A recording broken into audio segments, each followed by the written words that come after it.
嘿，欢迎来到每日更新的丰盛奥文哈。今天来继续为你捕捉恋人的讯号。那今天的题目是谁在偷偷暗恋你？也是这一个很热门的题目哈。我们继续来捕捉这个题目的讯息，是什么？完整的捕捉。那这是今天要选的3张牌。如果等一下近看的时候，你想要看久一点，可以按下暂停哈。来。这是第1张，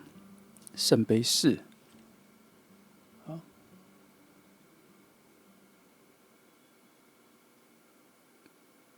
好，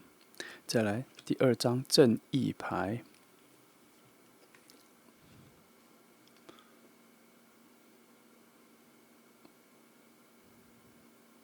好，第3张权杖国王。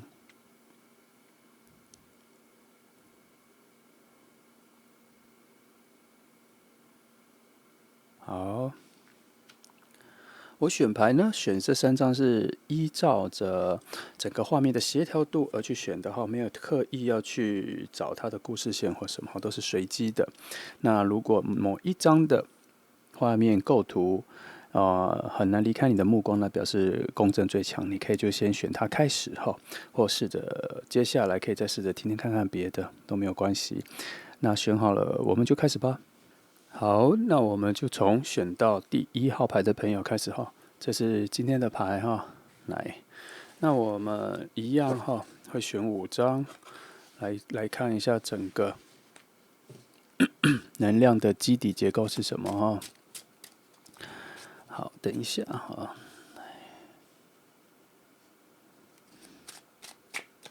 好。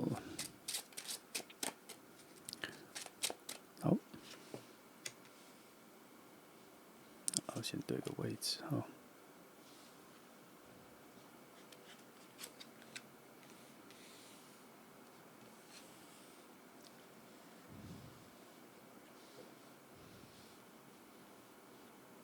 来，第4张。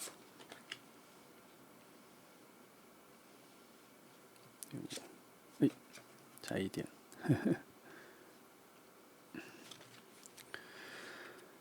好，来哈。首先呢，以权杖2做开始的话，以今天的题目来说，谁在偷偷暗恋你的话，我想哈，通常这个时候我都会说他已经到了要跟你告白的分水岭。可是今天选择1号牌的朋友，我一个很特别的感觉是，他才刚开始意识到自己是喜欢你的。因为我觉得他的正义牌出现的位置在告诉我说，他的发觉到他内心的真相才刚启动。因为愚人牌出现了，很多事情才刚开始，才刚启动，从0开始，他甚至还没有进入1，所以，如果啦，很有可能我们缩小那个范围的话，基本上他可能是你的工作伙伴，他是跟你有共同目标的人，而且伙伴的性质还蛮强的哈，因为金币8所带来的某种遥远的暗示跟一种一种回音，它一个回音环绕在你身边哈，他的声音有环绕，有在回响着在你身边，有一种残响，或者嗡嗡嗡的残响他的身边。那你们的讯息是有共识的，有同样方向的，所以我在想说，他可能跟你的，他是可能跟你有共同目标的合作伙伴啦。我觉得圈子可以拉小，在工作上面 OK。但它也有可能不是工作，它可能会有一种工作以外的特别的事情，然后你们是伙伴，譬如参加一些公益团体服务性质的伙伴，或是去参加一些宗教或教会里面的伙伴，他的这个伙伴概念也有可能不是跟钱有关啦。因为我刚一直在讲说，他跟你可能有个同一个目的，但这钱不一定是工作。但它可以再缩小拉回去，也有可能是工作哈，就是你们同时会为某个案子一起努力这样子。那最近，他才开始意识到你的美好，他才开始意识到，一定是你们的相处有一个很特别的碰撞，产生的。那这个碰撞比较像是你有一个小小的麻烦或是小小的问题，他拉了你一把，他拉了你一把，帮助了你一把，而且是在你不自觉的情况下，他出手了，然后你内在突然意识到某种，sorry， 讲反了哈，是你突然拉了他一把，然后他内在突然意识到有某种温暖，有某种，因为我常常有的时候要专注的去思考他的位置的时候，我就把那个主角在我脑海里不小心调换了，我忘记是你们在听哈，所以就他是第三人称啦，我常常因为太专注去想他，就把他拉回第一人称，所以我才位置调换哈。好，我们再重来哈，就是说你啦，可能有不小心的拉了他一把，或是对他做了某些非常非常非常小的举动，然后他感受到某种温暖，然后他心里就其实不是这一件事情让他喜欢你，而是这一件事情让你的存在感在他心里突然变得非常的明显，非常的重要。也就是说，他本来没有那么认真的看你，没有那么认真的注意你。那自从那个小动作之后，他非常在意你的存在，加上他非常在意你会对他做什么，还有你们的互动内容的品质啊、结构啊，他其实很专注在挖掘你们的互动里面，他所感受到的那一个类似的温暖，他想要再一次拥有。那你对他做的这个小事情，本来就他没有在期待任何人跟他做了，他也是在那一个小事情的时候，突然觉醒自己，原来会在这种小地方喜欢上一个人。我打个比方，有点像有些电影情节，就是你可能要去做，他可能要赶着坐电梯，那你是那一个把电梯挡住打开让他进来的人，有这种，或是电梯要关上了，你是伸手把他拉进来的那一个人，然后突然你们就变得非常 close 啊，就很有一个很特别的感觉。那这都是没办法期待，它就是一个瞬间突然出现的。那正义牌在讲的是说，他因为这一个东西奠定了他对于你感情的一种基石，他没办法控制跟抵挡这个感觉从他内心浮现出来，所以他开始对于你的感受是完全变了，从一种初始状态，还有他对你是一种完全正面的思考。也就是说，你做的事情，它会有一点点偏袒你，有一点点放大你的美好，放大你的，所以它算现在目前为止算是你身边最大的粉丝，但是它这一个状态其实有逐步的进化成对于你的恋爱的喜欢。好，其实我觉得把它形容成是你最大的粉丝，有一点点对他不公平啦。因为我觉得他一开始那一个瞬间对你有感觉的那一个瞬间，其实他已经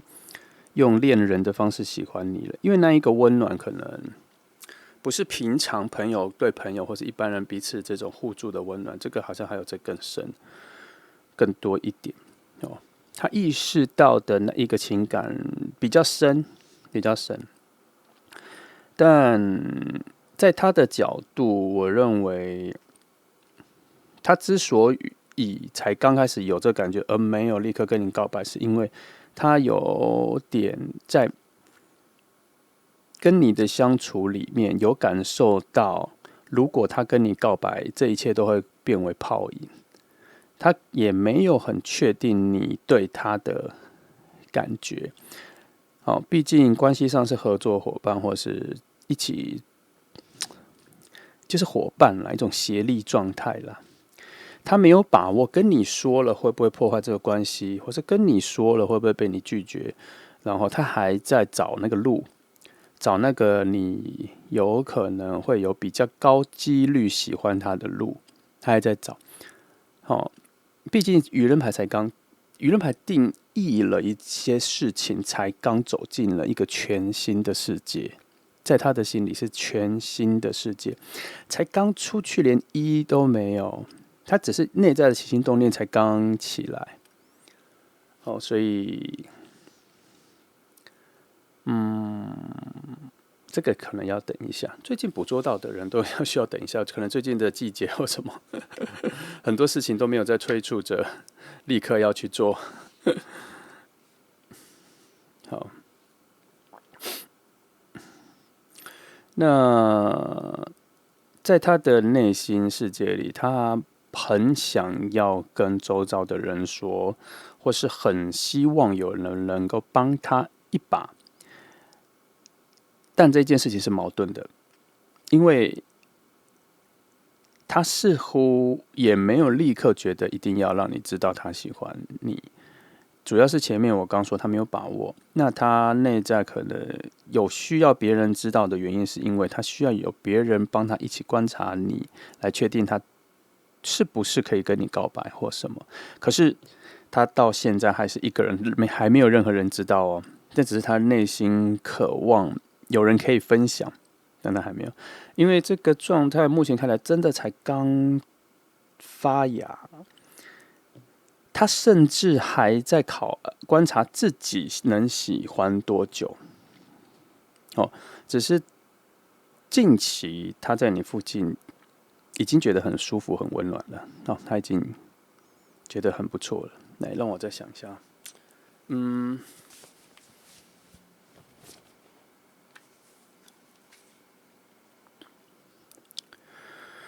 我看一下哈。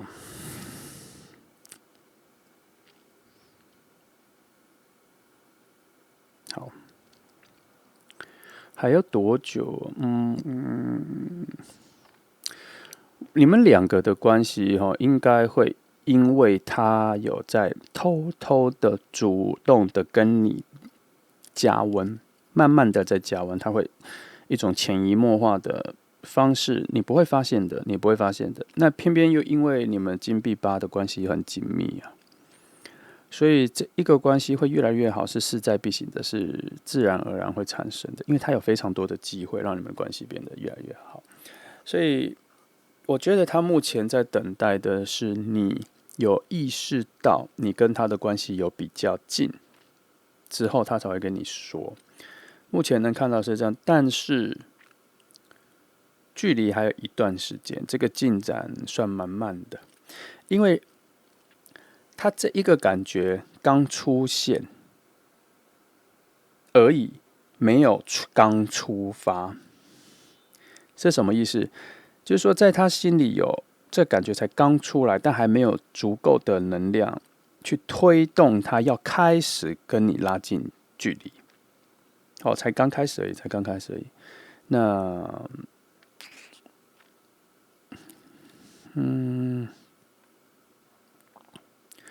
不过我们值得高兴的是啦，还好他已经进入了，就是还好他这个人应该算不错。我的意思是说，我们应该高兴的是，他开始有这个感觉了。不知道，不然还不知道等多久，因为这个能量似乎出现在你附近蛮久了，终于有这个起心动念要往恋人的方向走去。我觉得可能如果我们几个月前在捕捉这一个人的话，可能也没有这个意念。可是这一组牌好像是这几个月开始，他有那个讯号了。而且他真的是因为你做了某些小事情的反应。牌面其实没有这么讲这一件事哦，就是你对他做了什么。但是我就是意识到，权杖二给了一个非常关键的分水岭，就是他对于你一定有一个事情非常关键的造成这个分水岭。但为什么我说很小？因为它数字上都不大，所以我觉得这个能量比较小，但是造成的内在重击却很强。事情小，能量强，差不多是这个讯号哈。好，我再来继续看了。来，我看其他的。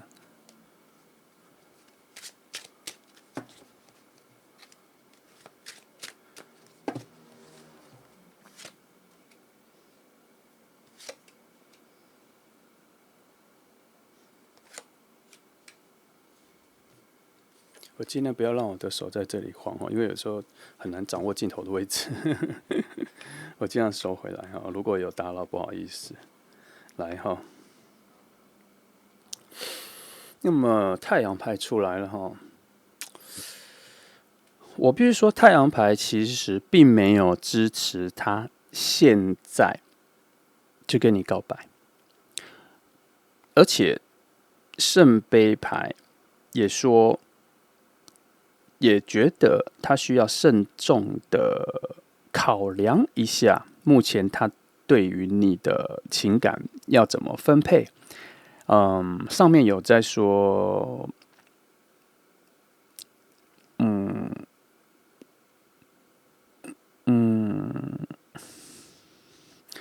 要他好好的控制在你身边得到的那一个温暖的感觉，是否有大大的影响他自己对你的行为？你知道为什么这么说？因为太阳牌在那里在严重的警告他。为什么他没有来听了，还要严重的警告他？因为他内在会有一个意识会起来了，所以我觉得他有意识到，其实他应该已经有意识到说，他对你来说感觉太 hot 了，太多了，那一瞬间太多了。然后圣杯五有让他意识到，他必须要好好斟酌在你面前的表现，不可以整个倾泻出来，或是呈现一种呆滞状况。我相信你们有些人有时候遇到一个很喜欢你的人，他明明很聪明、很活跃，讲话很节奏很快，可是他遇到你的时候，他就呆住了。那这边有在说，他有可能会有这个现象。那这一个现象就是你可能会发现是谁的那一个讯号哈。但是这边有说他有意识到这一件事情，而且他有严厉的意识到自己会在你面前呆住，所以他有努力的隐藏。然后隐藏起来的时候，又在某些你需要被帮忙，或是能帮助你，或是能让你快乐的点的时候，适时的出手。那他还在保持这一个慢慢的感情变好的这个状态，主要是他心里也是有一点点害怕的心啦。是不是以前的事情我不知道，因为这边没有提示哈。只是他现在对于跟你表达对你的喜好是蛮谨慎的甚至有的时候能够立即对你好，他会收手。就是说他可能发现10件可以对你好的事情，可他只做2、3件，因为太多了就太明显了。他现在有这个警觉，可是我们要探讨的是他为什么要警觉，主要还是因为他对你的感觉是从朋友或是伙伴里变化成有恋人的感觉。这件事情对他自己来说也蛮冲击的，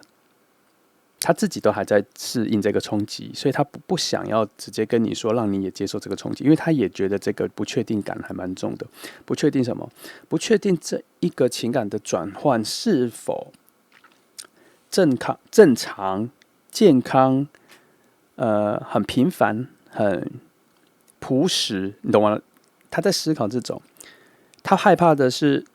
会有所破坏，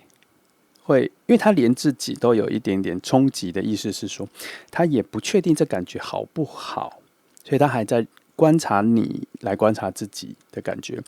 跟你慢慢的相处，来理解自己能做到什么。哦，有这样子的讯号啦。好，那好，来看下一张。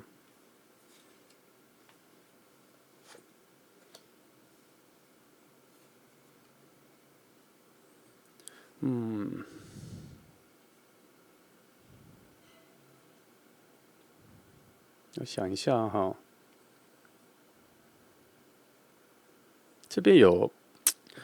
吐露他。其实这一张牌也不是在跟你说，都在跟他说。有的时候我们来看牌哈，他有说话都不是对我们说，有时候是对他说。其实他有两个面向。我先讲第一个面向，第一个面向是可能是说，这一个意识在空气中流动的时候，我们把牌翻出来，我们把这个牌面要我们知道的这个意识也接收了，也让他把它说出来了。经过我看到之后，把它说出来之后，这个意识会在空中流动，有的时候可能会传到他那边，让他某个时候觉醒，意识到某些东西。这个状况就跟你们平常会突然有一个灵光，发现说，我怎么没想到，然后突然想到了，我怎么没有这感觉过，然后突然有这个感觉，通常都是这种意识突然有一个灵光一现。那这些都是因为有其他的意识出现了，然后留在空中流动，然后传到你这里，你会有一些奇想，你懂吗？会有这个平常不在你逻辑里面想象。那是第二一个。第二个是希望你理解，希望我们在看的人理解，为什么对方还没有所动作，是因为他处在某种处境。那这个处境我们理解之后就知道，他也蛮为难的。我们要这种比较能释怀，也要原谅别人，不要对他人要求过高。我们就满怀着一种无常的期待就好了这样就好了，平常心。只是我们翻牌看到了，那我们学会的是多一份对于其他人内心的体谅，好吗？那这边就在告诉他，也让你知道一件事是，其实他为了要不要跟你表白，跟有没有让你发现他喜欢他这一件事情，他其实每天晚上都很挣扎。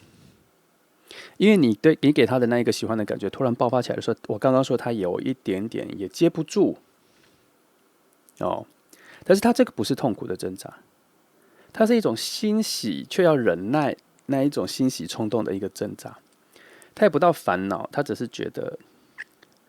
很想要告诉你，但是又没有觉得是对的时机。所以从这一点，我们可以发现他算是很理智的人。从前面一路看下来，都有这个状况。他很善于控制自己的情绪表达，所以他在你面前可能算是一种情绪表达比较低，处于一种冷状态，想事情有条有理，比较秩序一点。自制力也很强，也不是一种很张扬舞爪舞动的，个性上也不是浮动的那一种人。他其实是，所以他在自己的世界里想象你跟他的关系的时候，是非常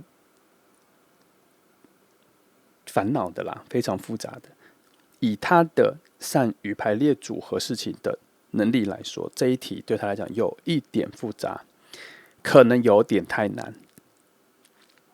回到我刚刚说的那一个瞬间，你带给他的那个温暖的冲击，是他没有预期的。对于理智的人来说，最怕的就是一个他没办法掌握的变数，那你制造了，所以他对于你的喜欢或什么的激动就非常强大。好，我喜欢这题来继续往下。我喜欢那种打破常规的浪漫啦。打破常规的浪漫，来，好，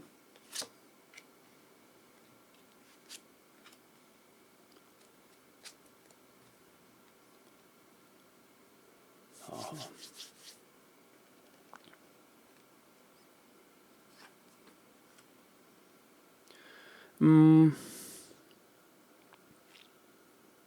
两个宝剑出来，其实这一组宝剑出的位置都还蛮像他的个性，都会在一种情绪高涨的位置，宝剑就跑出来了。他在强调的一件事情是想要告诉你，这个人的个性啊，它是一种内在悸动啦。它有点像是说，如果有一天你跟他一起看影集的时候，你已经到了哭点，你都哭了，或是已经眼眶都红了，他看起来还是冷冷静静在看，那不表示他内在没有感觉，他是有感觉的，只是他的风能量太强了，他那种秩序整理能力太强，尤其处理情绪这一方面，他是，你们有没有看过有一种工具，就是要切豆腐，然后它可能是一个网状的，然后它只要一压下去，拉起来豆腐就变一块一块整理的。那你就想那个豆腐它是一个情绪，然后你去碰它之后会软绵绵的，会这样就是一个情绪的浮动。可是它的性格就是可以用那种隔着的东西压，然后让豆腐变成一块一块一块很整齐的方块。他是这种个性的人，所以这代表什么？他不是没有情绪，他是很会整理。然后他会在一个对的时机里面才释出来，所以前面逻辑就通了。他为什么心里的悸动还要花那么多时间来观察，慢慢的整理到这个状态？因为连这里，他所向往跟你未来要在一起的状况，他都还仔细的思考过、想象过可能的状况，他是否能够给予你，跟他有没有能力负担，或他有没有能力接住，或他有没有能力创造，他想得很清楚。可是他想不清楚的地方是，他没办法掌握能跟你多要好，所以他能想清楚的都只有初步阶段，他没办法想很远。他能的都是，如果刚开始在一起是什么？如果刚开始住在一起是什么？如果刚开始一起去旅游是什么？事情都是刚开始，后面的延续跟一些纷乱的或是一些复杂的，他就没办法往后想。这个问题出在哪里？他的水能量太少，他的浪漫想象太少。他原本接受这种爱情故事的吸收力就比较薄弱，可是他处理一开始的状况还可以，所以他才会跟你在瞬间有悸动的时候，他接不住，对他也冲击也蛮大的，因为那个已经超越了他原本对于更丰富恋情的想象，所以他才会不知道要怎么跟你说，不知道怎么出手，因为他现在唯一知道的是那一个瞬间所带来的冲击是大过他的理解的，所以他还在慢慢的观察说那是什么。因为他不太喜欢没办法分析、掌握、判断的事情，因为他的负能量太强了。即使到了保健期这一个位置，要探讨的是，就是说他如何解套，他如何更轻松的放过自己，或是这个牌比较像是说，他其实也可以放弃，他其实也可以不跟你表达。那他是怎么想这件事情的？结果他没有选择逃走，他反而一直在想要用什么方法是最好的方式，是可以亲近你，让你们关系变得更好。然后他那个时候再告诉你，然后还在思考什么样的时机的时候。但是整个牌面，我觉得如果我认识他，会告诉他说：“你太硬凹了，你太转硬了，就是你什么东西都要转成你以为的逻辑。可是爱情不是这样，爱情还是属于你真诚的踏出那一步之后，你才会知道事情的发展，你才会产生一种内在全新的感觉，你才会知道那是什么。那很难用风能量的分析能力、逻辑、你的天分去思考跟推敲那一步是什么。原因是出在你怎么推敲，你不会知道对方的反应。对方的反应对他来讲也是自己的一个很冲击，他也不知道怎么反应，那都不是他原本的反应里面的文本 SOP 里面会出来的。爱情就是这样，它会有一个新的碰撞，所以他的部分其实他只要自然的去跟你讲就 OK。所以回到我们自己身上，就是还要再等一下啦，要等他到看他什么时候有其他人。这里其实他不是，我刚前面说他不是很期待其他人能够分享，他告诉别人，可他自己都没有。其实我这边就想说，他就是差在有其他人告诉他说就冲啊讲啊那一种，就差那一点，他自己心里渴望，所以当他的朋友或旁边的人发现的时候，跟他讲，他会立刻就跟你告白有可能，但是他现在是处于一个人思维的状态了，所以几率现在是比较低，但不代表后面没有哈。好，来，我们再看其他的，来看一下你们的连接哈。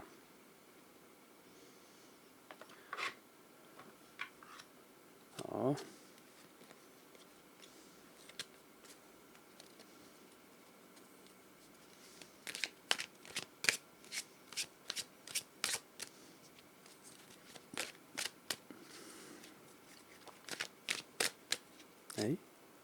看一下你们的三组连接状态哈。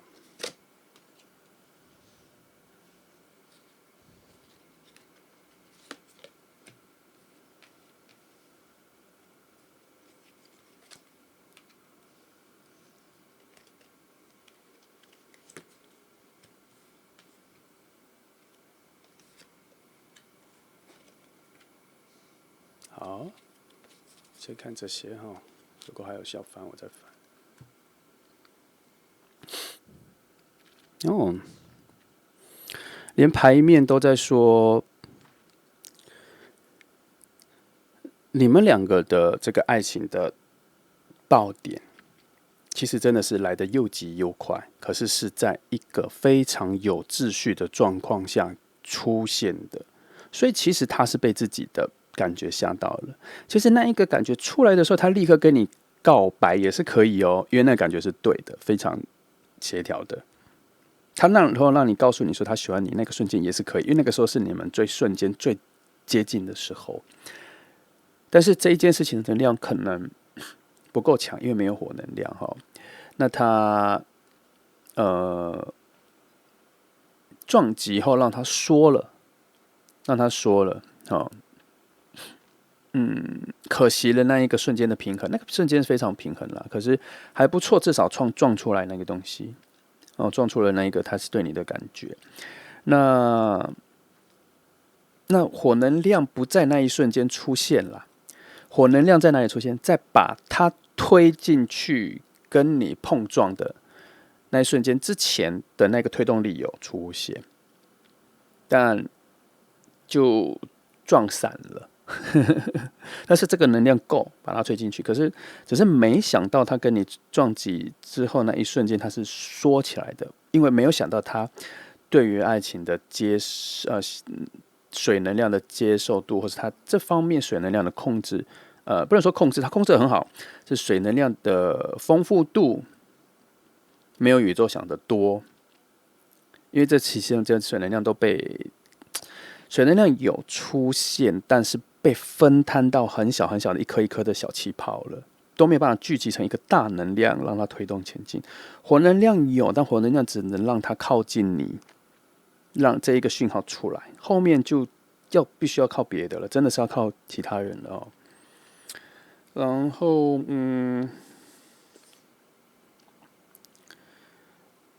你们未来的相处，或是你们真的相处的时候，其实会有一个全新的相处模式啦，这里也是啦哈。其实这个会有一个全新相处模式是非常频繁出现的状况，因为这个非常合理，两个人现在相处，然后有一个新的状况、新的模式。可是有的时候，有些人他不会有新的模式，他是两个一样的模式，或是两个旧模式的升级而已，因为他们找到雷同的人。可是今天这一题是，其实你跟他有不太一样的地方。所以你们一开始的时候，可能就算他跟你告白之后，你们也要花一点时间去找到新的模式。哦，但是如果这么不一样，那是什么支撑他去一定要喜欢你？我跟你讲，就是他内在缺少的水能量都在你身上了。他那一瞬间冲击跑出来的，就是他原来缺少这么大的水能量的渴望。那一个温暖激起了他发现自己对于情感渴望的空洞，他意识到了，就你瞬间填补了，可是你瞬间又离开了，所以他知道有东西可以填补情感面的，他知道了，哦，他发现了，他知道了。来，这张藏了很久，来看一下。这张其实前面也讲了啦，很常讲了哈，就是他还在整理要从哪个切入点进去？因为你现在身上散发了太多能量，都太影响他了。他喜欢你身上太多东西。可是这张牌在讲一件事情是，很多东西都有可能成为泡影跟幻觉。所以他现在其实没有冲动的去跟你表达，其实是他内在一个很高的智慧在发挥作用了。我该说是他的智慧，还是他的智能，他的聪明，不知道。反正两者有一个突然介入控制他，说先等一下，你自己都还没有准备好。其实这个讯号在他心里有一个非常强大的，也就是说他原本的自制力，他的风能量的强大，这个时候确实帮了他一个忙。就在他瞬间发现他自己水能量不足，黏人填满的瞬间，他原本要失控告白冲动了，可是他内在的风能量去跟水能量抗衡了一下，而且这水能量还不是他的，水能量是外在要跑进来的有点像是说他内在有一个杯子要接水能量，这杯子从来都是空的，可是他撞击到你的时候，突然有一个水能量的讯号进来了，可是他可能要20个杯子才接得住。那他的风能量有在阻止他说先不要接，我们先把杯子准备好，差不多是这样。所以他现在进入的状况是，他在制造一点一点一点可以接住水能量的杯子，做了一个接一点，做了一个接一点，这样，所以时间前面会有一点点慢，因为他现在都没有接住水能量的杯子，他去接了，他只是用一个虚幻的杯子接住了他以为他想要的水能量那种他想要的情感，接不住，所以他就变成泡影。他的风能量很早就提醒大家说会有这个状况，要等一下在这里讲出来了。所以这一题其实能量没有帮助他很多，而是他内在的自制力帮助他蛮多的。所以以我们的角度，我们来看到，觉得我们再等一下，他整理完了，他会用一种非常好的状态来跟你告白。这个人值得等一下，因为我觉得他的内在自制力很强，非常强大，所以他也能够创造出一种非常高度的安全感。好，这个人可以期待一下。好，这就是选择1号牌的朋友那希望给你一些对未来比较多的选择的想象。那就这样谢谢你们来听，祝福你们。来，接下来开始选择2号牌的朋友。今天的题目是谁在偷偷暗恋你？谁在偷偷暗恋你？来，这是今天的牌好，那我们一样先选5张牌然后我们再来看最底下的基本的能量结构是什么，好吗？来，好，先抽5张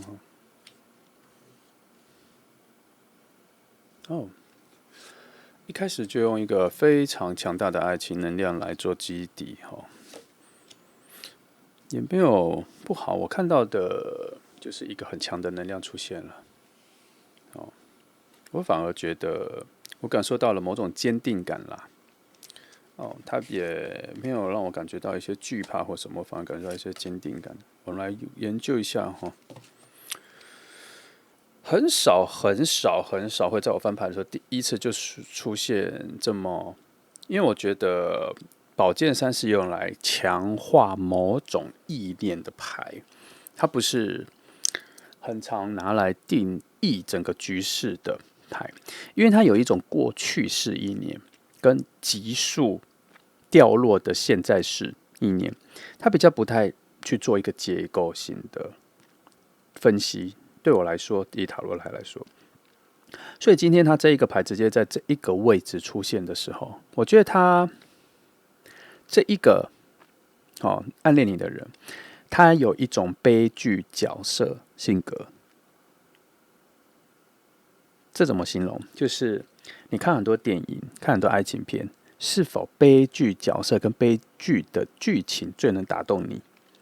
而这个打动不是快乐的打动，而是它整个过程让你觉得不容易，所以有点珍惜，有点疼惜里面的角色，疼惜这个剧情。你不希望这些事情发生在你身边，或者在你身上，但是心中又有一小块渴望发生在你身上，你想体验看看。这就所谓一些悲剧性格、悲剧角色的一种渴望跟期待。莎士比亚差不多就是这个角色了。因为我们用一种反动、负能量的反动去理解爱的真谛。那这一题2号的这个暗恋你的人，他的性格上有这个状况哦，而且他还有活在自己的某种小世界，觉得他要击败所有对手，他要成为得到你的那一个赢家，他有这种戏剧性的思维哦。然后不过这个只是他一种对于美丽世界的诠释啦，这不是他的性格上会表现出来的啦。好，那因为他的思维是更高的，品质更高的。怎么说？就是说他没有这种，他不会真的上演这种很悲剧、很悲情、很悲苦的讯号，没有啦。主要是因为审判牌在最后做了一个整个他的内心世界的定义他其实已经升华到一种蛮美的、很高尚的美的状态。他从这种悲剧的美好里面去思维过这件事，去诠释他对于爱情的想象。讲这么多，简单来说就是他是一个非常重视浪漫质的人，浪漫质感的人，大概是这样哈。那回来，他第一次看到你的时候，他在还不认识你的时候，他就已经非常非常非常喜欢你了，对你非常心动了。他在还不喜欢你的时候就有这个讯号了。不，还没看到，还不认识你的时候就有这个讯号了。好，而且这个讯号很符合他对于美的定义。这该怎么说？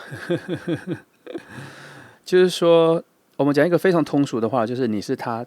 很符合他内心的菜啦。这是一个非常通俗的，没有那么高级的形容，让你们比较好理解哈。他完全被吸引住了，他那个吸引在他都还没有跟你互动，还没跟你交谈，在你所散发的某种轮廓、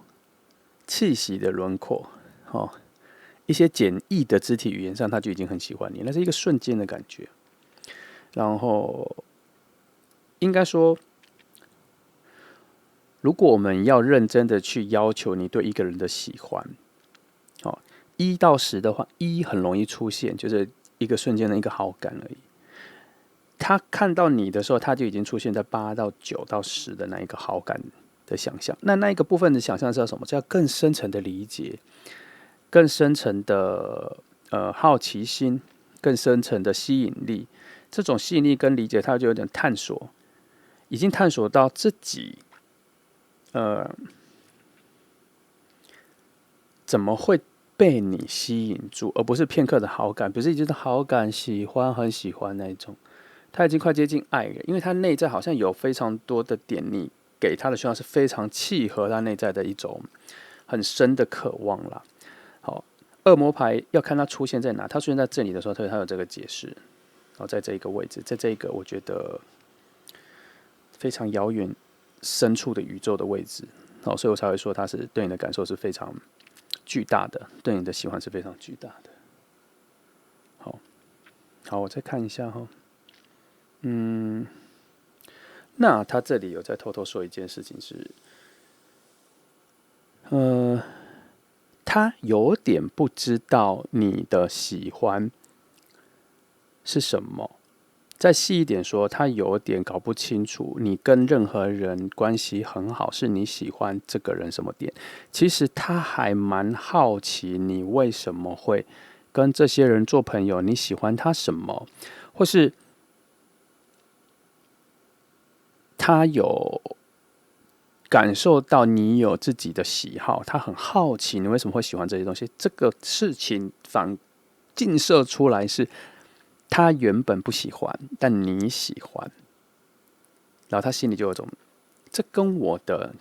想法价值观有点不同，所以他其实在内在的兴趣想要跟你实在不太一样然后他似乎能听到这些讯息，能好奇你的喜欢，他表示他离你不远呢。他可能是你附近的人，但是这边没有讲出来是什么关系，同学、同事、朋友，刚认识的朋友、朋友的朋友，什么？这边没有讲，这边只有讲他已经能够知道你好奇你的好奇了你的圈子，你周遭的人，他开始比较好奇你的范围里的人了。他没有办法，因为他对你的喜欢很重，所以他对你这些的作为各方面非常敏感。主要是因为他对你的喜欢，他就会非常敏感啦。这个无可厚非啦，不要怪他好像在偷窥你什么。没有，那是你这边散发出来的所有讯息，对他来讲都会放大。好，然后在这个状态里，跟你有所冲击跟不同的时候，他心里就会开始在想，为何不一样？会有这个讯号哈。那而且还有很多的不一样，它有一点点难以招架。你喜欢的东西种类很多，然后不一致，没有固定的品味。它比较难，不是它比较难理解你这个模式，而是它需要一点时间去理解你，因为很多东西都跟他自己的不太一样了。跟他自己的不太一样。好，那我们来看往下翻了。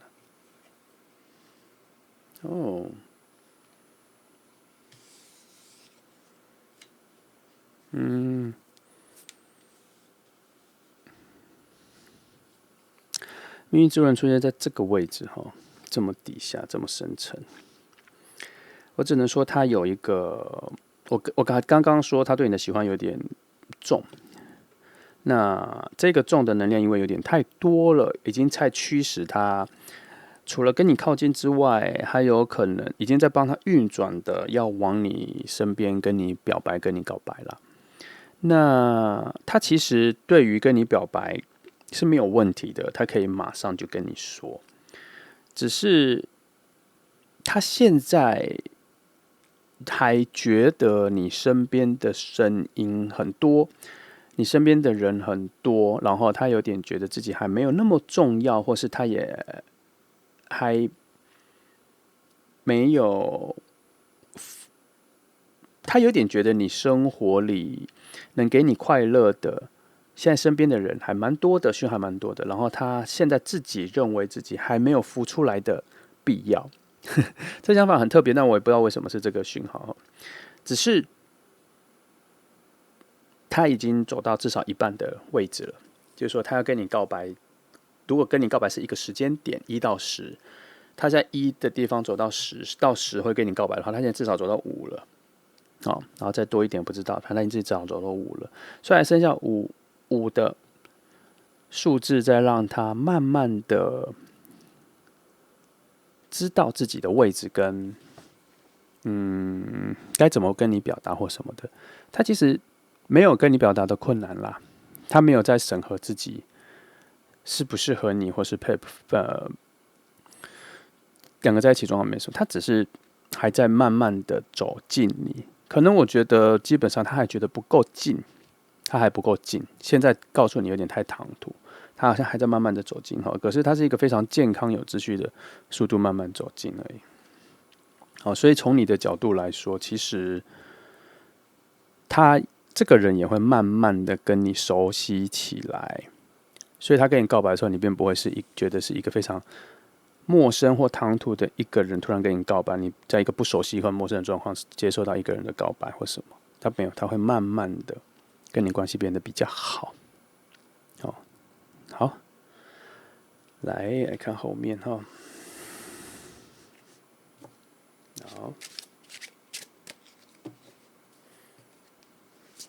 所以他很有可能是你这1年半年认识的新朋友啦。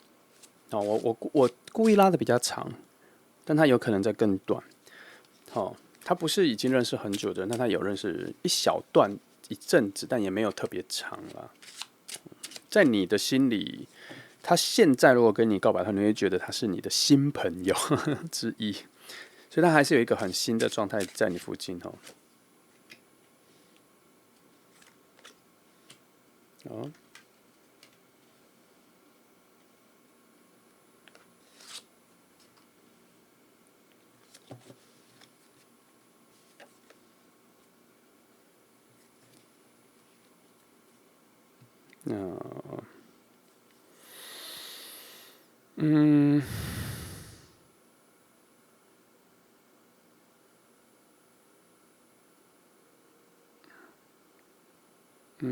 我突然停顿了，因为是因为圣杯6。我在思考的是谁，是什么状况会有一个第三个人拉他过去，直接跟你认识，加快了这个速度。我在看这个命运之轮跟这个的直接关系，基本上这个是没有在跟任何东西连接，它是一个独立的状态。所以我在看它到底，因为我这边感觉到有2个讯号，其实他们是矛盾的。第一是有一个讯号在，有一个第三个人的讯号，他会发现了这个暗恋你的人的节奏太慢，然后把他拉近过来给你。他会观察到你们2个是适合在一起的，他会观察到应该要把他拉来介绍给你，他会观察到这件事，这是我得到的第一个讯号。第2个讯号是反面的，就是有一个人会有一个你的旧的老的朋友，或是认识蛮久的朋友，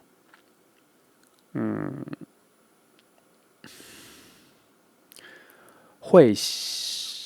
偷偷告诉你这个人在喜欢你。我在想是哪一个啦？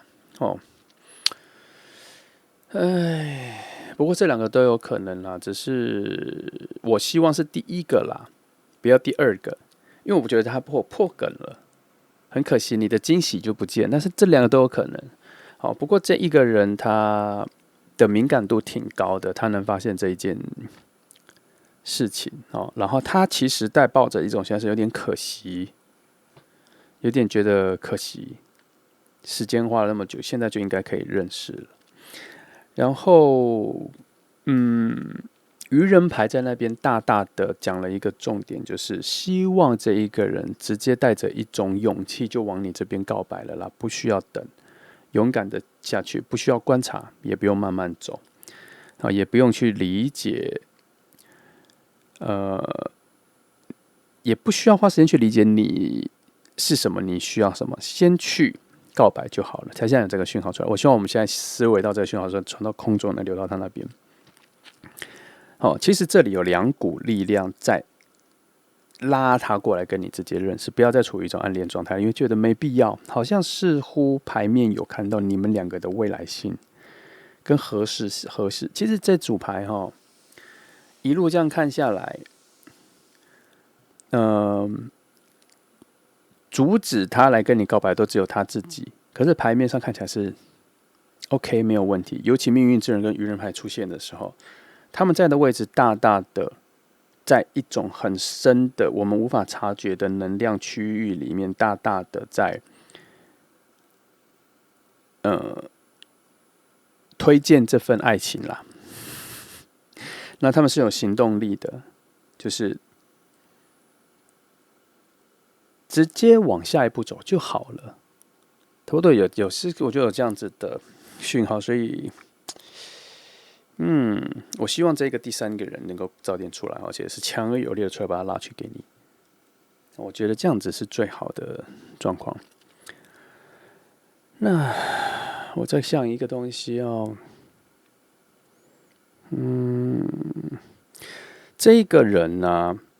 他基本上我不确定是你的老朋友还是他的老朋友，就是说他也不一定是老朋友，而是这个人应该跟你们2个都认识蛮久的。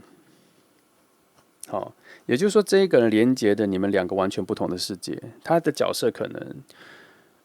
反正他跟你们2个都认识蛮久的。然后，而且我也觉得你们第一次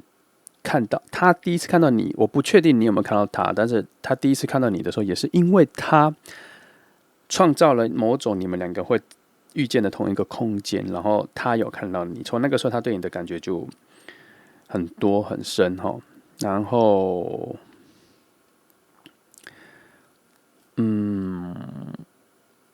所以如果他这个朋友再次发现他对你的喜欢的话，我相信他一定会立刻把他拉来跟你介绍的，然后给你，让他把距离拉短。不然现在只走到一半，我觉得还有一段时间。那我其实很在意这个朋友他能做什么，或是他做了什么啦。但也有可能是他也没有把他拉过来，原因是因为他可能也知道这一个人之前的爱情的失败，有一些可能跟他共度一些伤心的阶段，他理解这对方，所以他也不太有把握去把他直接拉来跟你见面的时候，是否对方已经准备好了，也有可能是这个可能性。其实主要是命运之人跟愚人牌告诉要讲一件事：第一，最多现在关系到他告白就只有走到一半，似乎快不起来。然后愚人牌也在讲说，已经尽了蛮大的可能在让你们两个靠近了，但是还是有一些，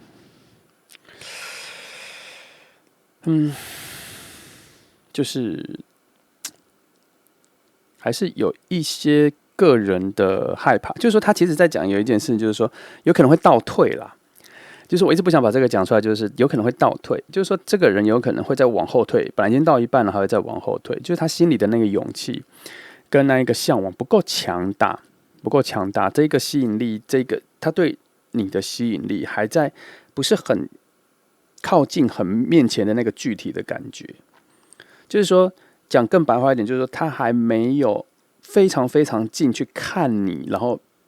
非常非常近去面对自己对你的那一个喜欢的强大力量。如果他面对到，他就会知道说，他现在不跟你告白不行，因为他内在的那个能量太大了，所以他会有一点说，这里其实会要有一点说，可是他另外一层讯号是希望他直接鼓起勇气去跟你告白，这是最好的。只是因为命运之轮出现的时候，而且他又出现在一个非常不显眼的位置，躲在底下，在控制所有的节奏。他没有要快。他讲说，我已经快过了，让你快拉近了，后面我没有要快。我觉得他可能有在思维说，快好像不好，但是怎么不好没有说，所以他在一个速度上的拉扯，所以我才在那边停滞，在踌躇说，为什么不快一点？到底是什么东西在阻止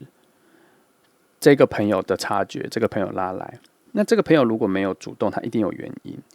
那慢下来，为什么慢？是个人的原因吗？个人内在的恐惧，或是没把握吗？很多原因哦。那总之啦，命运之轮说没有要快啦，就再等一下啦。哦，对，他这个没有要快的，也有一个讯息是，你就算有勇气，也快不起来，很奇妙的一个讯号哈。就是说牌跟牌有点在吵架啦，就是有牌子在一种比较乐观的角度说，就冲啊，没差，当然就去。可是命运之人在一个跟其他东西都没有连接的位置，在控制整个节奏，他在告诉你说，没有，就这样。我觉得现在速度可以。那么多，如果拟人化的对话，大概是这样哈。那钱币其实在这里出现了，我大概知道为什么命运之人说不要快，因为命运之人好像有觉得。以现实面来说，好像现在不是对的时机。他觉得是可以冲，但是你要确定你有准备接住对方的反应吗？其实这句话是对他说的，意思讲白就是说，这个人跟你告白的时候，其实你会蛮意外的，是他有这个讯号，然后你的反应，第一时间反应是直接的反应，是没有在理性上控制反应的时候，他在想说，这个人有能力接住吗？现在目前看起来是，如果是现在立刻告白的话，是没有能力接住的。前面其实在让你理解，而不是让他理解，让你理解他现在的节奏是在慢慢建立安全感跟你们关系的稳定性的路上，他不能茫然的莽撞的现在就跟你告白，因为你的反应可能他接不住，或是也不是他要的。简单来说，就是时间现在是错的，命运之轮在告诉你还不到，时间还没到，差不多是这样哈。不过这个人确实是慢慢在跟你变得比较好啦，慢慢有在跟你变得比较好，这个是没办法回避的，因为他的距离确实是有慢慢的拉近。好，所以如果你要认真想他是谁，确实有可能会想得到。好，来，我们接着往下看哈。这一题比较难，因为牌出现在了某些，我觉得牌跟牌在互相吵架的状态。所以我要先厘清他们在吵什么，才可以把讯息转换给你。拟人化去看牌的时候就是这么有趣了哈。因为我很怕会这样，什么能量太模糊了。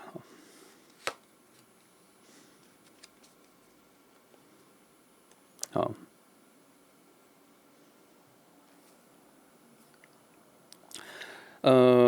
星星牌也讲一件事是别急，那个位置是会到达的，会有他跟你告白那一刻，会有你觉得他还不错的那一刻，但这都不是现在。他就说会有对方内心许了一个愿望，是希望能跟你在一起，这一个愿望会让他达成，而你是主事者，你会让他达成，是因为各个能量都不错。所以也就是说，隐士牌在说，你们两个的关系会慢慢走到一种有确定彼此价值的一个点。那这个怎么说？就是你们会比较能确定彼此的重要性跟存在感的时候，他那个时候还会有要跟你告白表白的瞬间，那个时候你才能够欣然的接受，全然的明白。所以以隐士牌跟星星牌在这里讲一个在行走的能量的话，这里在讲的是说，的确命运之轮讲的对，急不来，还有一段路要走，越走越能心想事成，越走越能找到彼此间共同的价值，那个时候再告白也不迟。那宇宙跟现在的牌面能量在告诉你说，现在急不来是一种很高的善意，因为现在你跟他有某种能量不合，跟就是不是告白的时间啦，整个情绪或各方面都不对，或是现在你们两个的情绪各方面是对的，但是不够好，还可以更好，所以他们在期待更好的时机再说。好，主要还是因为恶魔牌在这边作祟啦，恶魔牌一直在拉扯他，说来啊来啊来，现在就告白什么来这样子，然后愚人牌也被引出来了，引出那一种等不及的讯号哈。可是还好，下面这些比较有智慧的感性面的牌告诉你说，告诉他说不要急哈，慢慢走到就好了。也顺便告诉你说要再等一下哈，也不要急哈。他时间到了，他就会浮出来了，而且那个时候是非常完善的哈。再等一下哈。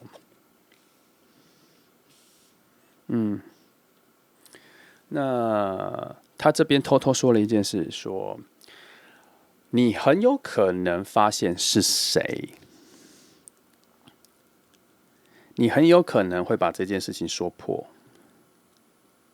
然后，但他在告诉你说，无论你有没有要说破，无论你有没有要去发掘是谁，都没有关系。但是，请你记得，你要好好的用比较好的智慧去反映你的感受。这里在说的是什么？就是后面可能会有一些意外感觉是你没有期待到的啦。那他希望无论你觉得好或坏，都需要用一种比较宽广的心来面对。因为为什么这边要跟你说？因为你在刻意的去捕捉了，你在刻意的去理解了，所以你要更大的心来面对。不是说对方不好，而是你的好奇心大过了现在，就是你的好奇心能破坏命运之轮在控制的速度。那这边说没有阻止你的好奇心去找到他，或者是知道他是谁，没有阻止，但是他希望你有更好的智慧去理解这一件事情，还是不要去看，不要去理解，挖出来是谁比较好，比较反正就是会比较好啦。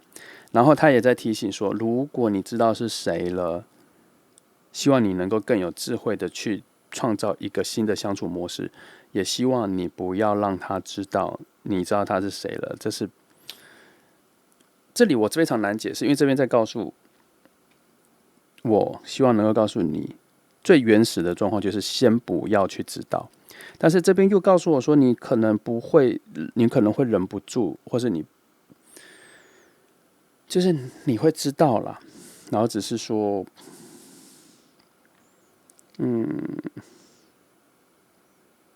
他希望你用一种比较释怀的状态看到这个，就是好像你太早知道了，你好像你破坏了一个小小的秘密，一个美好的秘密，然后他希望你更有智慧的去告诉自己说，哎呀，原来不知道比较好，但是你已经知道了，然后你要跟自己比较释怀的说，没关系，那我就忍耐下来，不要说，那我就也不要让对方知道，然后好好的观察他，用一种比较大的心的角度、心情的心的角度去看待这一件事情，也不要影响太多，这都是后面的。其实这边真正我把它白话讲那么复杂，就把它说成一个白话讲，他在告诉你说，你有能力知道他是谁，但希望你不要，因为这是目前最好的建议，就这样。那后面要为什么，我就不再做诠释了。但总之，他这个牌出现就是在跟你讲这件事情。好，因为他这个人有在慢慢的靠近你，很难不发现他，那就跟说不要发现，不要发现，还不要，就这样。如果你有听到这里，我希望你这一件事情好好的思量一下。我没有要帮你做决定，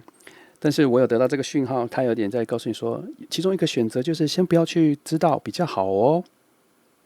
但我们可以把比较好这句话去掉，就是他在跟你说，不要去知道哦，会不会比较好呢？哦，你要把它转成这个句子哈。我觉得我把它拼成这个句子，就是不要去知道可能，会不会比较好呢？你要去思索这件事情哦，不要让好奇心或是你的聪明，他这边有在说你有足够的聪明可以把它知道是谁啦，但是这边就放在一个非常高、非常善良的位置，希望你有一个悬念啦就好了。这个位置我讲蛮久，因为这个位置给我一个很大的警声 ring ring ring ring ring ring 的讯号有跑出来，所以我有点小紧张的，怕你戳破了这件事或是什么那我就用一个比较和缓的方式，不给你答案，比较有一个给你选择的方式去想就好了。好，来，我们这个部分讲太久了来，我们来看一下后面的连接部分好，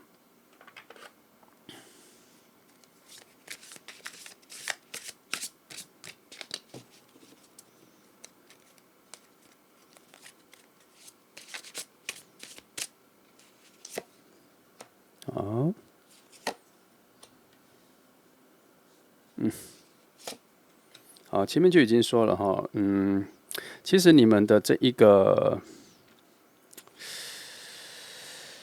其实他好像前面没有讲说你们是什么时候遇到的，反正他就是他好像在某一个情况上，他看到你的时候，他就喜欢上你了啦。可是这边能量在说，这个是他们没有预期到的，就是说这个是突发状况。他喜欢上你，遇到你这个是突发状况就是不小心遇到的，但是没有关系就遇到了就好好感受，因为他对你的喜欢有点像是第一次见面就突然非常强大，他没有办法控制，所以他慢慢的驱使他往你这边靠近。等于说你是你这边的强大能量把他吸引过来的啦。那这条路径是突发状况，但是是被祝福的。底下有他这一个往你这边走来的路是美好的，是像澎湃的花园，就是非常富丽的花园的道路，所以是被祝福的，是让你走来的，而且甚至连权杖皇后都出现了，都有一种觉得这是一个只可以支持的水能量的情感。去。这边概念上、原则上都是好的。那，只是这边才开始出现一些宝剑皇后啊或什么的。他这边偷偷还有一些那个审判牌，审判牌又出现一次。我只能说，简单来做个小结论，这一个关系是可以发展到比较好的状态，是可以的。那即使现在他就跟你告白了，也是可以的，也是可以的。只是如果有那一个，我觉得整个看起来是，如果有另外一个助力、外力介入会更好。就是他的朋友可能把你们两个介绍认识的时候，他这个关系会比较缓和，他的出现就不会变得这么唐突。他的出现就变得这么唐突。那如果不要现在就跟你告白，就是要慢慢变得你们关系变比较好的时候，他才跟你表达，而且他会表达得很清楚。那个时候你也不会觉得那么唐突，而且一切就会比较顺其自然。也因为要保持这个顺其自然，因为他主要还是因为有审判牌在做一个，他需要慢慢的升华成那个关系，有在定义这个位置。也因为这个位置有被定义下，所以才该跟你说，你有能力去知道是谁，你也能挖掘出来是谁，你可以刻意的去，但是这边说这是一个不智慧的、不聪明的做法。这边讲的很明白是这样。好，那要慢慢的进行到那个关系，出现了3张牌在支持这个想法。隐士牌、星星牌、命运之人都在说要慢慢变成那个关系之外，他们还把目的地用审判牌来说了。这个状况的世界终点就是要慢慢的升华成可以告白的时刻。不要有点揠苗助长的感觉，不知道用的好不好，但是大概是这个概念。好，所以2号牌的朋友，为了这个好的情况，你要再等一下。但至少已经走到一半多了，还可以再等一下。好，这就是选择2号牌的朋友。希望给你一些，这题其实真的有点难，所以我挺多人说这题真的蛮难的。那希望我还是给你一些未来的想象的一些比较多的选择。记得都是我给你比较多种选择的考量，不是给你答案要你去选。你一定要把我给你的建议当成是其中一种选择。你不选，你不做没有关系，你只是让你多思考一下，这一个选择可能会不会好一点呢？或是这个选择我可以试看看吗？用这个态度去想，而不要变成说牌子这么说你就要去做，不行哦。你一定要比较一下自己的感受上的思维，再做选择，会倾向哪一个选择再去做，才会比较好，对你的身心来说比较健康。免得太容易被一些强而有力的语言所控制，这样不好。为什么说强而有力的语言？就是说，像我的诠释一些概念的语言，可能比较强，比较正中红心，比较有力道，那你就会太容易被影响，那你就会往那里做，不好哦。你一定要把这些东西当成是你其中一个选项，然后你再去衡量哪个选项对你比较好。是这样子。那么就这样很长谢谢你们来听祝福你们。来，接下来是选择第3号牌的朋友来，这是今天的牌子好，那我们一样今天的题目是谁在偷偷暗恋你我们一样会先抽出5张牌来看一下整个能量的基底结构然后再来慢慢的捕捉一下这个恋人的讯号。好，来，好，5张来第1张，是女祭司牌这是一个非常强大的能量牌它定义了某种时间上的秩序，还有某种能量上的秩序。如果翻出来的时候，我就可能要偏向于现在有一个外力介入，可是它的目的是什么？我们要来看等等先来看这5张牌我看一下他那个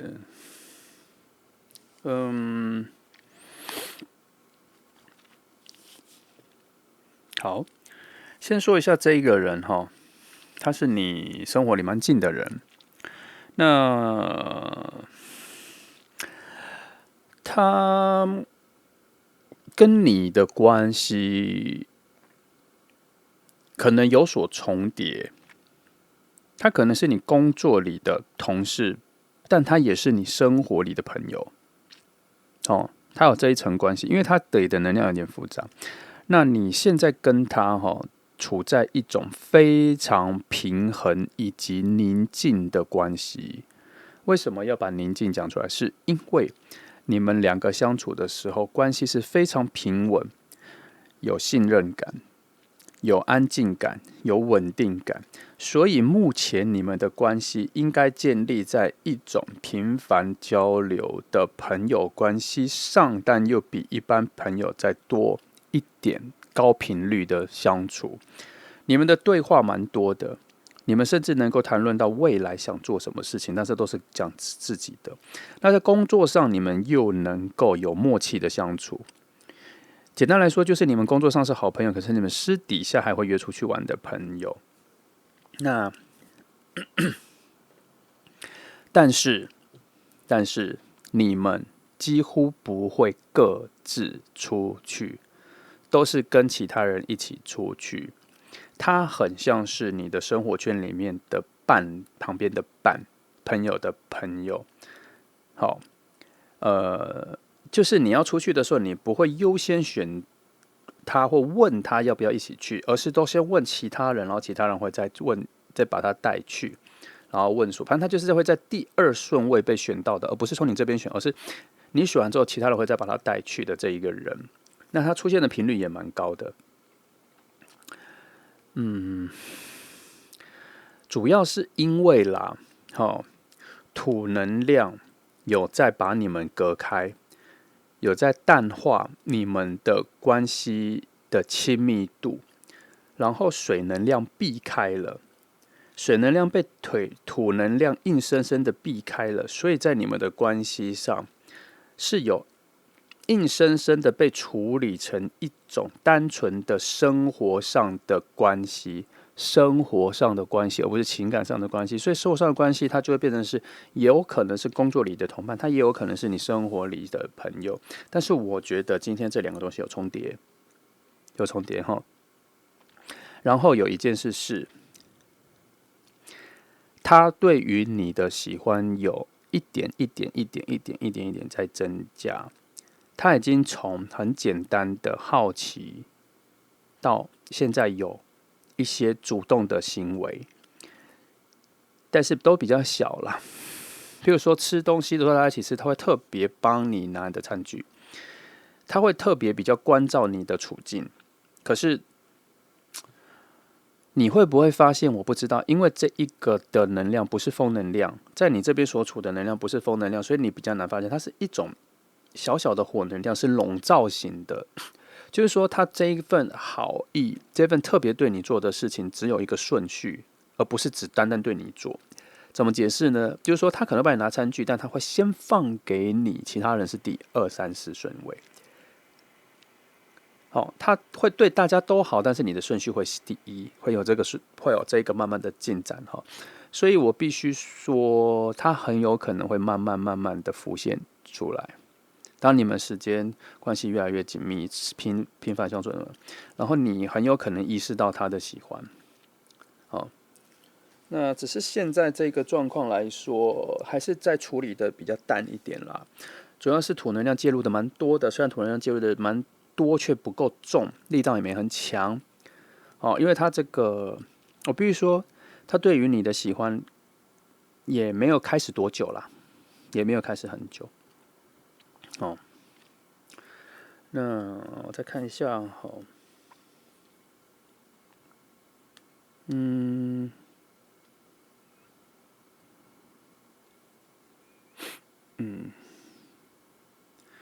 然后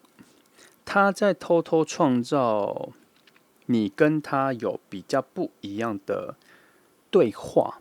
有比较不一样的互动，有别于原本已经既定好的关系。就是说，原本可能是同事，他希望能够跟你有别种对话，是跟工作没有关系的，或是大家一起出去玩的时候，他希望跟你的对话里面只有你们两个的共同兴趣，他想找到。他不是刻意要去创造他在你心目中的独特性啦，但他有刻意想要寻找跟你的共通点，因为他希望跟你更亲近啦，哈。可是他的方法是用土能量去堆的，不是水能量去堆的，所以他的方法比较不柔软，都是比较属于技术型的、创造事件型的。他不是那种柔软的，就是说，营造一个气氛让你依赖他的，营造一个气氛让你喜欢他这个人的，他不是这个能力的。他比较能够，他比较想创造的是跟你的有共同话题、有共同兴趣哦。那他也想要从这种方式让你。他其实不是特别针对你，他是用一种他的本能式的去创造，他希望以后你们去哪里都会，也让他也加入，所以他必须要跟你们有共同的兴趣、共同的价值观、共同的喜好，或是共同的时间节奏。好，那这是他的土能量在引导他的啦，所以这是一个非常生活面向的追求共同点，生活面向的，而不是一种精神面向的。好，就是说不是一种价值观的，或是对于人世间世界观的讨论里面找到一个价值观没有，他只是希望能够找到一种比较扎实的、比较生活行动派的这个方式来跟你找到共同点。哦，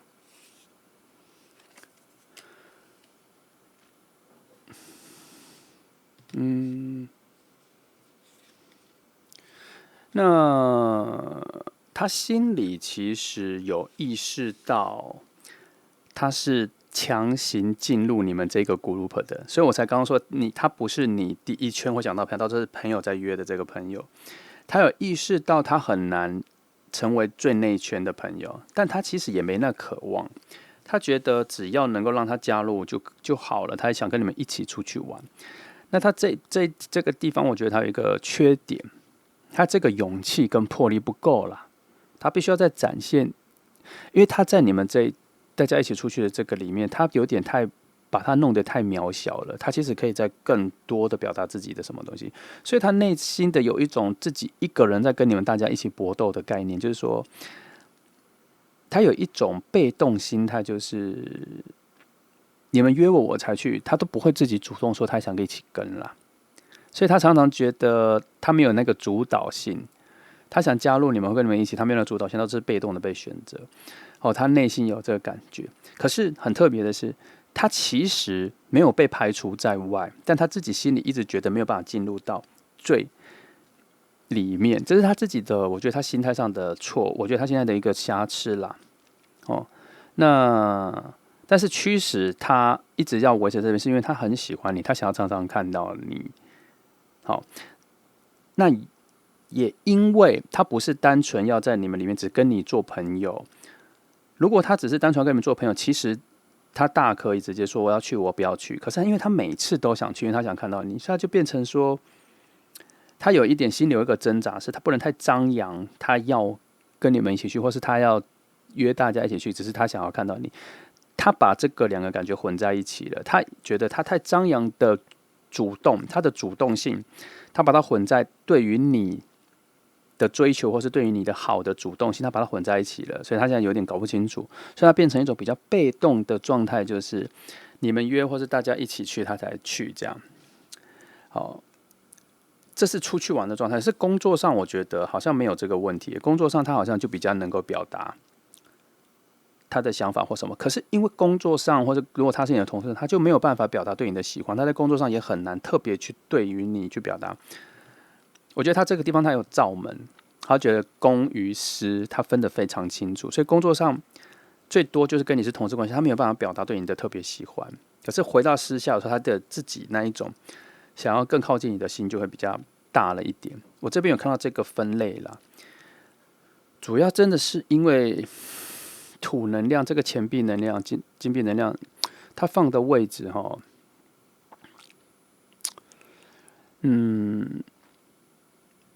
在控制着它维持一个你跟他的一个基础关系的长期稳定啦，他不想破坏哦，所以他也不想要激进的去做一些什么，他也不敢哦，因为他可能，因为我才刚说他对你的喜欢才刚开始嘛，第一，他可能还没有摸索出这个关系的逻辑；第二，他可能在两种角色里面变化的很辛苦。同事私下又会比较亲近的朋友，他在这个关系上有点变化的蛮辛苦的，主要是因为他对于这个情况有点陌生啦，他还在摸索所以要距離他跟你告白，我觉得还蛮远的，因为他光是要先跟你们维持住这个关系，已经让他有点不知所措了。好，来再往下好，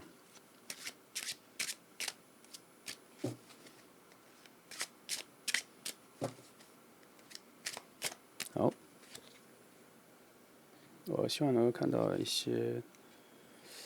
不知道，不期待，因为我觉得我的意念会影响牌面给我。他觉得他好像他在跟我说话，这样不行。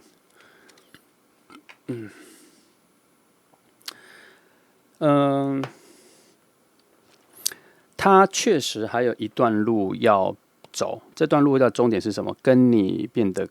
有他想象中的好。那他牌面说他身上有很多包袱啦，那个包袱在于你给他的反应，他有点接不住，或是其实他对你是不熟悉的，他只是单纯的对你很有感觉，很喜欢，可是他对你的个性各方面是不熟悉的，所以其实他要很努力的靠近你，他其实你的反应很多，他有点陌生，或是不在他的逻辑里，所以在这个路途上要跟你慢慢变好，这路上他其实有在慢慢的学习，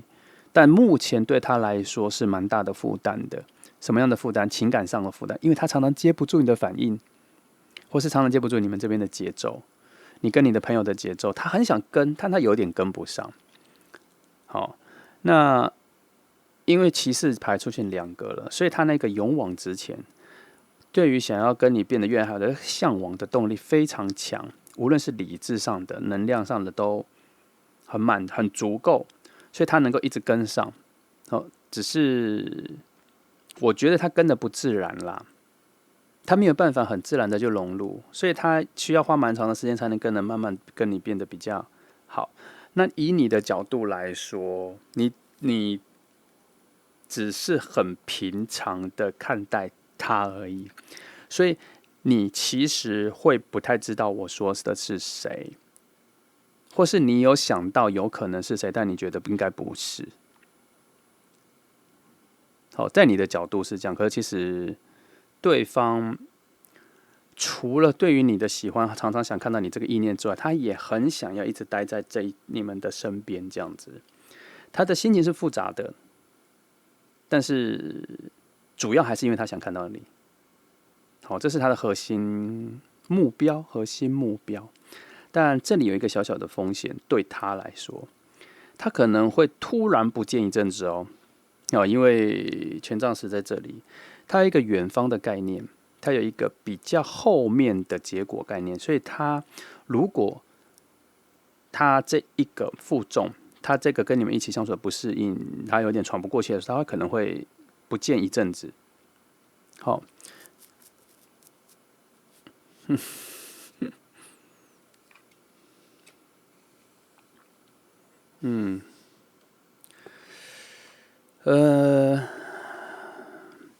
其实这组牌讯号应该是告诉他的，不是告诉我们的，可惜他听不到。这组牌是很想要告诉他说，希望你理解，感情这件事情要顺其自然啦。如果喜欢一个人，你关系也没有什么不好，关系还不错，其实可以大胆的去表达，因为对方也该知道你的心意，在这讯号是在告诉他的了，希望能够传到他那边了哈。那我们这里看的话，我们只会觉得有点小可惜，他少了那个勇气跟对于一定要跟你表达的执着没有出现啊。他这一题3号牌这一个暗恋你的人，他需要一点点非常特别的瞬间，就是他需要一个特别的瞬间，让他冲动起来，让他有一种比较盲勇的状态，就是先跟你告白再说了。那为什么一直都没有，然后一直停在这种维持这个状态？我跟你讲，因为一开始女祭司牌就压在这里了。女祭司牌告诉我们，其实女祭司牌已经告诉一个结果，目前的结果就是这个人不会告白，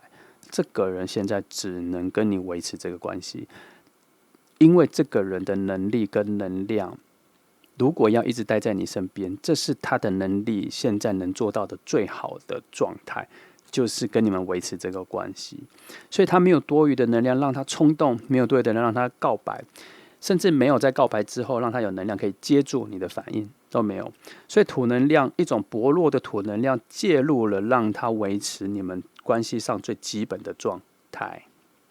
所以其他多余的都是他自己内心的挣扎，因为他突破不了，所以他内心有那个挣扎。所以他现在他能不能跟你告白都要等。好，等他什么？等他进阶，等他升华，等他暂时离开一阵子之后，重新整理再回来。这是这些，都是这些讯号哦。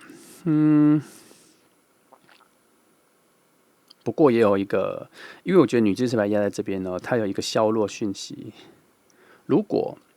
他没有办法突破或是什么的，他会回去维持跟你只是朋友或是公司上同事上的普通朋友关系，就维持在那一个在你附近的角色而已。情感上或上面的进阶，就他对这些会开始没有期待，这是也有可能会发展出的一条路哦。那我这边突然一个讯号是一个提问说，那我们能做什么？那你能做什么？我认为你没有办法做什么，因为女祭司牌压在这里，他以任何人的角度都告诉一个讯号，就是就这样，先停下来，不要有突破，不要有多余的事情，不要再多什么，因为现在这个平衡，现在的安静、激进是非常重要的。所以女祭司牌其实在另外一个讯号，也在告诉你跟他来说，现在这个状况为什么只好，是因为我们在储备一个新的能量，或是在等待一个新的能量的进入。现在没有必要去多加或什么再去做什么，只是这一个等待，这个静止状态，不是所有人都等得下去。譬如他，因为他没有办法摸索这个等待后面的所带来的能量是值得被期待的，或是他本身就是一个对于期待未知未来的耐心比较缺乏的人，对于未知的期待比较缺乏的人，或是他是对于未知比较恐惧的人，所以他会避免去等待未知。其实这个情况就有这个状况，所以他处在一种他在期待一个他不知道在期待什么的状况，就跟他现在跟你们的关系，他不知道怎么突破，所以他不知道在等什么。哦，他也没有那个能力。现在，哦，那通常我会说，我们会捕捉到的，通常都是跟对你来说比较好的能量。可是今天这一题，我没有那么有把握。我觉得他的能量只是出现在你附近，他对于你的喜欢只是刚开始出来，可是他的能量其实是不完整的，也不完整到我不确定这个捕捉能量是不是适合你的。应该是说我们太早把他抓到了，有点像是说他刚第一次喜欢你的感觉就被我们抓到了，应该要在后面。他可能离开一阵子，或是他完整比较好了，他能力比较好了，再升华一点了之后，再捕捉到他的时候，能量会比较好。那个时候可能会完整到觉得比较适合你。那现在今天看到的是，你这边除了女祭司牌压住这个能量，先不要有任何进展之外，我还看到的是你的能量还蛮强的，所以压住他了，镇住他，让他没有办法有反应哦。对他来说，哦，来都还没翻到后面呢。好，哦，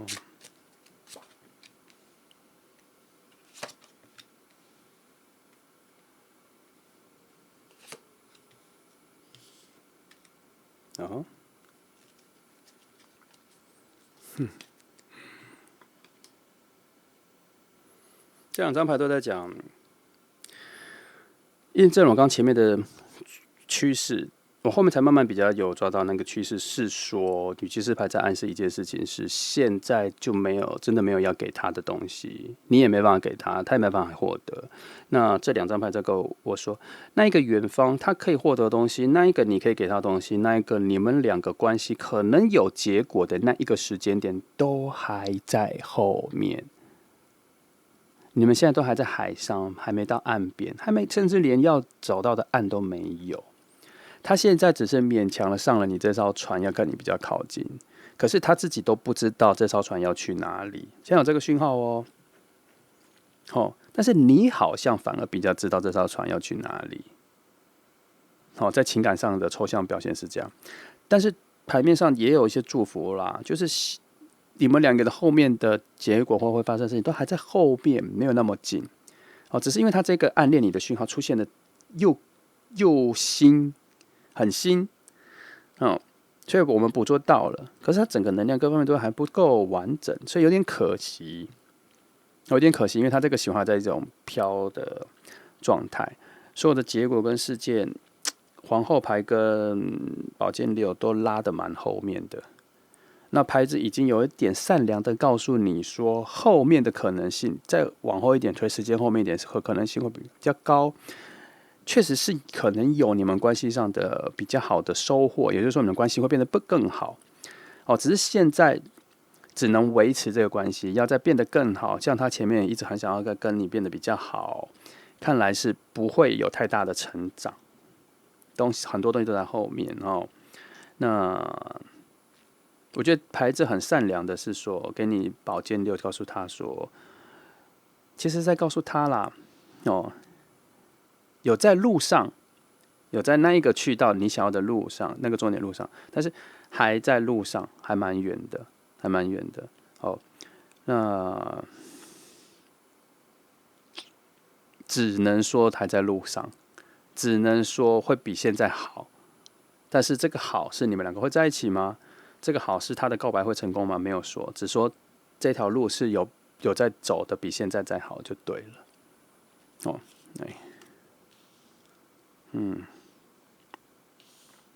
好，总算有一些讯号了哈。他需要有新的开窍啦，因为他自己想不清楚啦，所以他需要其他人的类似的状况发生，其他人有类似的故事出现，他才能够从看到别人的故事中得到自己的启发，因为他会看到有别人跟他一样啦，一直在喜欢的人身边，可是却没办法进展，一直只是在旁边安宁，却没办法突破。他需要看到他旁边有一个这样子的人也做一样的事情，他才能够发现说自己的处境是什么。这是他需要得到的那一个契机点。只是他还要等，这个也是在等。其实这下面3张牌都在告诉他说，你的觉醒的那个时间点在后面还要再等一下，你才会知道你在追求什么，你才会知道怎么把这关系突破。那这里也在告诉我们说，我们捕捉到的这个人呢，可能近期他没办法有什么很明显的表现。如果你知道我说的是谁，因为他可能是你附近的朋友的话，记得不要说破他，因为他还没有发展完成。如果我们去做了一些表达或什么的时候，他会被吓跑。就像我刚刚讲的，他可能会没办法接住，然后他会不见一阵子。那他会不会回来不知道。而且这里也有说，他想向往的未来的那一个结果会有，是在幸福的路上。可是这里没有完整的确定说会从你身上获得哦，只有说他想要的东西还在后面，不是在现在。所以也有可能你们两个的关系现在就先这样子而已。后面还有什么发展，还可能要有很多的变化。那他的觉醒需要靠别人的故事。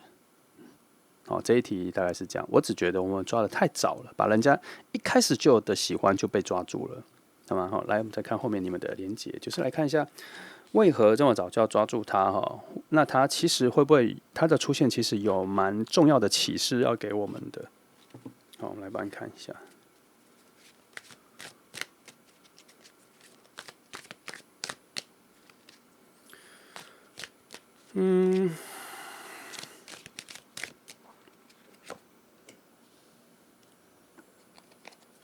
不过我觉得他至少很有可能会退回就跟你维持一个普通的同事关系，因为他内心的挣扎，我觉得他已经到了某种临界点，他要表达他要做出一些选择，但他做的选择里面不包括跟你告白，因为我完全没有看到这个能量哈。来，让我看一下，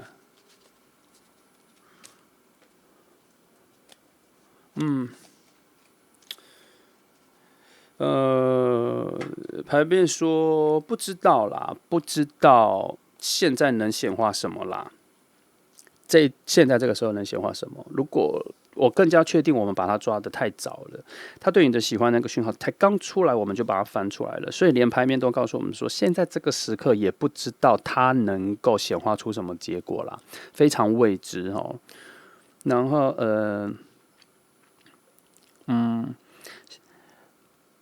牌面有说希望你用一个比较保守的状态看待这一件事情。就是可以先当做不知道，就是说，就算你知道我们说的是谁到这里，你有感觉到是谁，他有人跟我说，可以先当做不知道，维持一个最基础的朋友关系，对现在来讲是比较好的，这个非常保守的选择。为什么？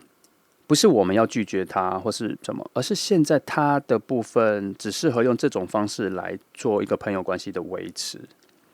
也没有需要避免他避开他，先跟他维持这个关系，因为他跟你或是他对你的喜欢能不能发芽到有更多的勇气跟冲劲，或是浪漫的饱满度到够高的时候，他一定要跟人告白，不知道。现在都是很多土能量在维持住关系而已哦。那是然后。对方很有可能会进入一种，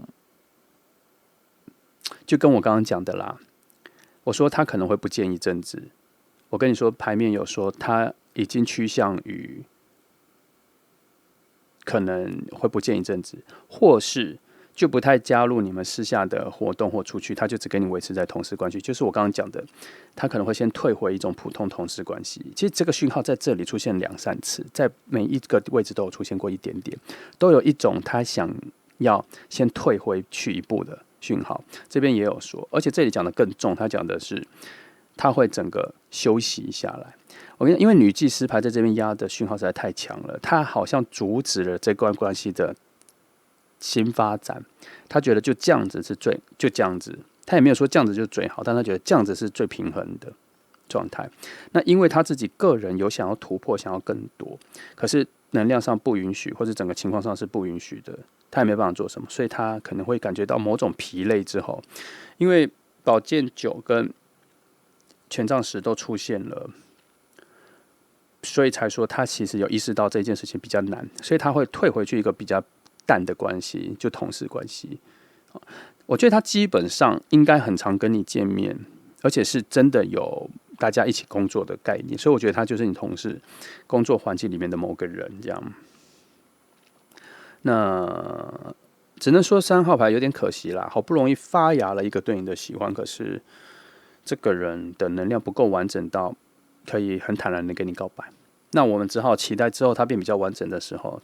因为他这边有说他未来会有因为其他人，他会遇见了他自己的贵人，然后让他有所启发进化之后会变得比较完整。那个时候他在跟你告白，他在保有这个跟你喜欢的，我觉得那个时候对我们来说会比较美好，也可能也比较健康，好吗？好，大致上就这样哈。那这是选择3号牌的朋友哈，希望给你一些方向感哈。那谢谢你们来听哦，祝福你们。